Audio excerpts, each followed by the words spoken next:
Olá, tudo bem? Sou o professor Flávio de Castro, do Percurso Educacional. Queria apresentar para vocês o nosso curso de Estudo de Obras do vestibular da FUVEST 2019, da USP, Universidade de São Paulo.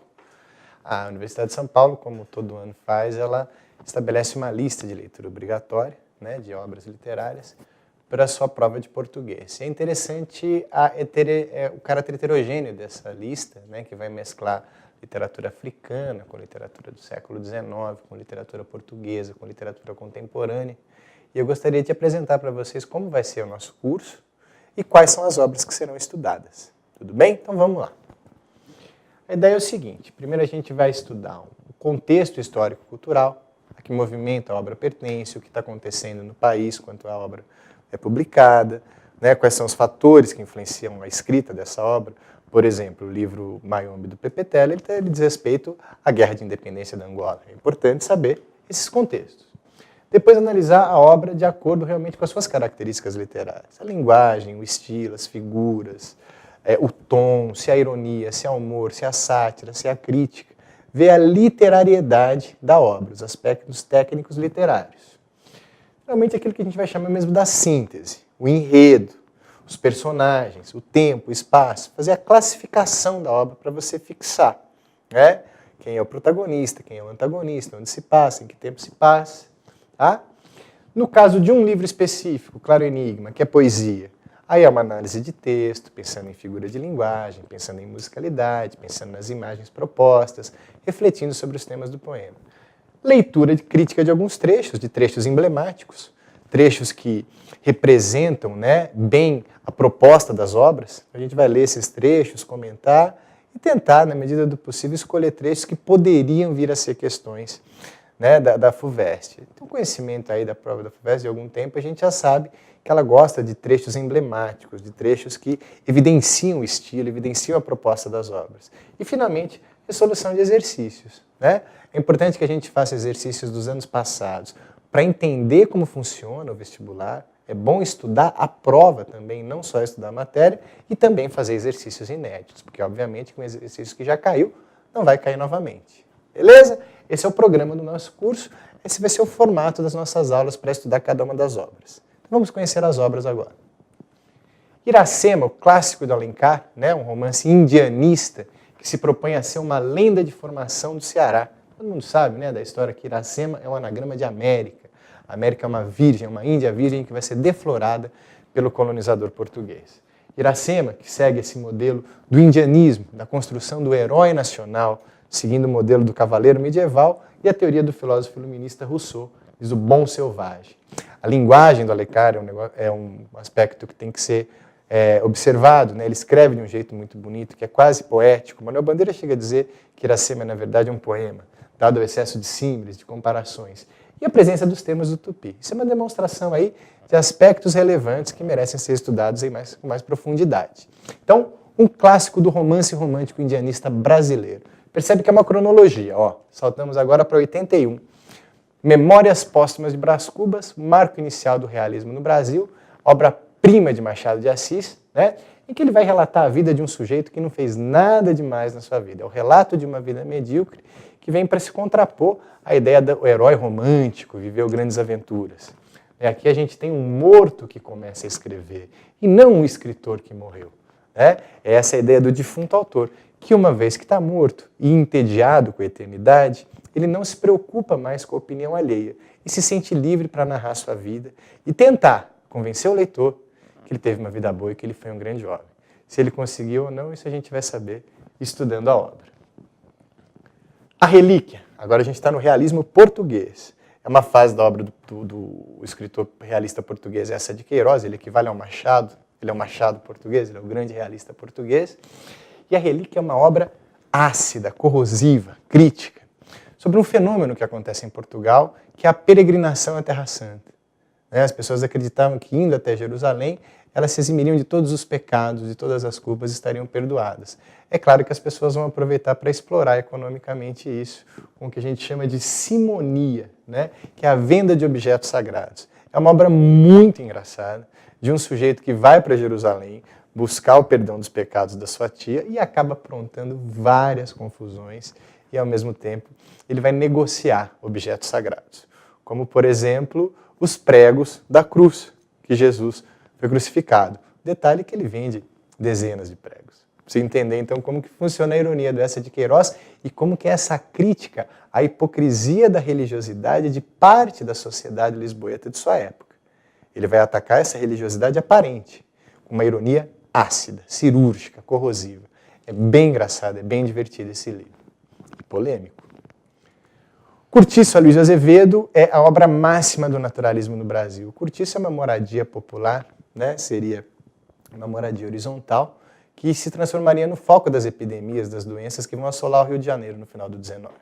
Febre amarela, a varíola, a tuberculose. E o cortiço era habitações coletivas de classes populares. Na visão naturalista, que é uma visão pautada no determinismo e pautada no cientificismo, o ambiente influencia o comportamento dos personagens. Então, o Aloysio Azevedo morou num cortiço para escrever o Cortiço, observou a vida das pessoas, entrevistou, e ele escreve um livro magistral, um livro maravilhoso, muito bem descrito, uma observação, né, detalhada, uma observação de descrição de cheiro, de som, de sensorial desse ambiente. E a tese de que o ambiente influencia o comportamento dos personagens. Sendo assim, quem é o personagem principal do Cortiço? É o Cortiço, é um personagem coletivo, né? São os seus moradores. E cada morador apresenta a sua patologia, o seu desvio, como queria a literatura naturalista.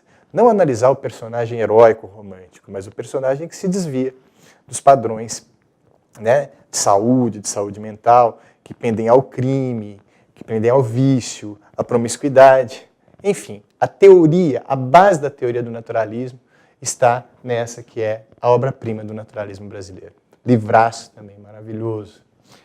Vidas Secas, né, talvez o livro mais importante de Graciliano Ramos, que surgiu a partir de um conto. Esse conto foi gerando outros capítulos, por isso que ele é chamado de romance desmontável.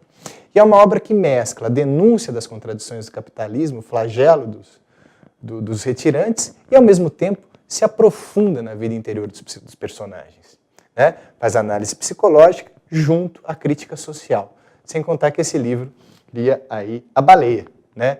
Que é, sem dúvida, o personagem animal mais famoso da literatura brasileira, né? A cadela, que é tão humanizada e o desfecho dela é emocionante. Para quem leu sabe do que eu estou falando, né? Esse é um dos livros mais importantes do romance de 30, do regionalismo nordestino, que vai fazer uma crítica social calcada nas mazelas sociais do Nordeste no Brasil. Minha Vida de Menina. Essa obra é interessante, ela destoa um pouco das outras porque ela não é um clássico da literatura. Esse é um livro que ele teve muita circulação popular. Ele não era um livro exatamente estudado nas escolas ou nas universidades. Era um livro que ficou de boca a boca, as pessoas emprestavam para o outro, que é o diário de uma menina que vive em Diamantina, no final do século XIX, interior de Minas Gerais. E lá ela convive com a desigualdade social e, sobretudo, com a permanência do racismo num Brasil pós-abolição. E esse olhar livre, esse olhar lírico, esse olhar tenro da menina, da pré-adolescente, vai dar uma nuance poética a temas tão graves, a temas tão pungentes como a pobreza e o preconceito racial. E é escrito sob o formato de diário. Então a FUVEST aí inovando na sua lista, colocando uma obra que foge do padrão do romance, do conto ou da novela. Sagarana, né? Esse livro fabuloso do Guimarães Rosa, quando ele entra para valer na literatura, ele participa de um concurso com esse livro, que tem 9 contos, né? Em que ele vai trazer temas universais, grandes relações intertextuais, para o contexto do sertão de Minas Gerais. Então veremos vaqueiros, jagunços, boiadeiros, animais, pescadores, vivendo grandes temas da literatura universal e atemporal. Tá? Esse é um livro muito importante, com uma linguagem criativa, uma linguagem inventiva, uma linguagem que a gente pode chamar exatamente de linguagem roseana.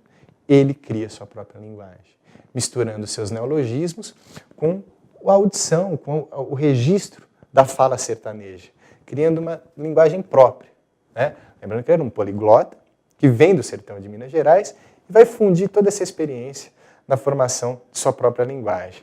Destacar aí contos como A Hora, a Vez de Augusto Matraga, Burrinho Pedreza e Sarapalha, que seguramente estão entre os maiores contos da literatura brasileira.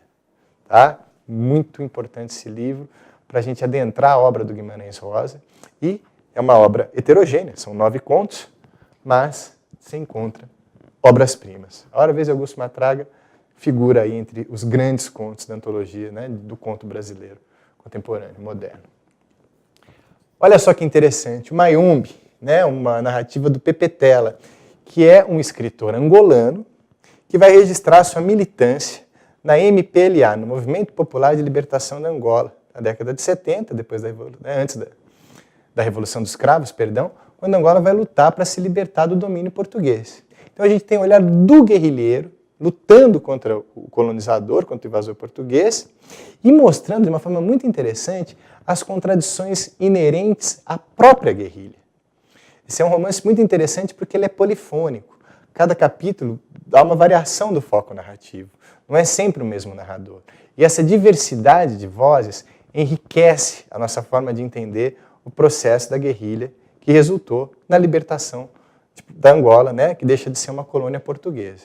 Então imagine só, você tem literatura africana, você tem um diário, né, de uma adolescente que foi escrito em Adamantina, você tem o clássico do naturalismo, você tem o clássico do realismo, você tem o clássico do indianismo, né? É uma lista bem heterogênea e muito interessante pela sua diversidade. E, finalmente, um livro de poesia, né? Claro Enigma, do Drummond, que também não é o livro que corresponde ao conjunto da obra do Drummond. Claro Enigma é uma obra específica, feita num contexto, né, Segunda Guerra, quando vai chegar na Guerra Fria, e o poeta entra numa crise espiritual, numa crise existencial. A poesia ela abandona um pouco o humor, o cotidiano, ele resgata a forma fixa. É bem diferente do seu primeiro livro, Alguma Poesia, que é próprio do modernismo, e aqui ele vira um poeta mais denso, ele vira um poeta mais sério, um poeta mais profundo. Também não poderia deixar de ser, né? O mundo está dividido, o mundo está em guerra, e cabe ao poeta agora refletir sobre esse mundo em transformação. Então, literatura portuguesa, literatura angolana, literatura modernista, poesia, né?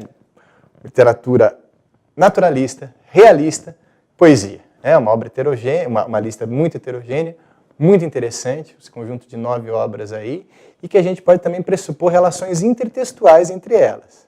Ao longo do curso a gente pode pegar aspectos de uma obra que se comparam às outras aí. Então, no geral, temos romance, conto, diário, tá? E poesia. Tudo bem? E esse é o nosso curso. Espero que você estude com a gente, né? Estamos aí para dar todo o apoio que você precisar, para tirar dúvida. Você pode entrar em contato com a gente aí pelo nosso site, pelo nosso sistema de comunicação virtual e acompanhar nossas aulas com essas análises para garantir sua aprovação na FUVEST e na USP, que é uma das melhores universidades da América do Sul, tá? Espero que você venha estudar com a gente e boa prova para você. Obrigado.